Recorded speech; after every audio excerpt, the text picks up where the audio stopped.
Day 3 আমাদের ট্রিপের। আমরা যাচ্ছিলাম উটি থেকে কুন্নুর। এই জার্নিটা অন্যান্য জার্নির মতো ছিল না।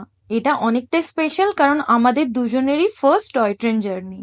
স্টেশনেই আমরা ব্রেকফাস্ট করে নিয়েছিলাম। টয় ট্রেন স্টেশনে আসার পর সবার এক্সাইটমেন্টটা দেখতেই পাচ্ছ। আমাদের মতো অনেকেরই মনে হয় ফার্স্ট এক্সপিরিয়েন্স ছিল। যদি সাথে লাগেজ থাকে তাহলে টয় ট্রেনে যাওয়াটা একটু ডিফিকাল্ট কারণ স্পেস খুবই কম। জার্নি শুরু হয়ে গিয়েছে আর সুন্দর নীলগিরি মাউন্টেনের অপূর্ব দৃশ্য দেখতে দেখতে টয় ট্রেন এগিয়ে চলছে। Ooty to Coonoor toy train ride is very famous for its scenic journey. পুরো জার্নিটা করতে 1.5 ঘন্টা মতো সময় লাগে আর টয় ট্রেনে 2 রকমের সিট অ্যারেঞ্জমেন্টস রয়েছে, first class and second class. আমরা সেকেন্ড ক্লাসে সিট বুক করেছিলাম। পুরো রাস্তাটা ছিল অপূর্ব দৃশ্যে ভরা, কখন যে জার্নিটা শেষ হয়ে গেল বোঝাই গেল না।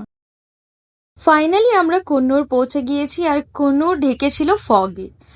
খুবই ভালো ওয়েদার ছিল এখানে। কুন্নুরে কি কি করলাম সেগুলো পরের ভিডিওসগুলোতে দেখতে পাবে। আজকের জন্য টাটা।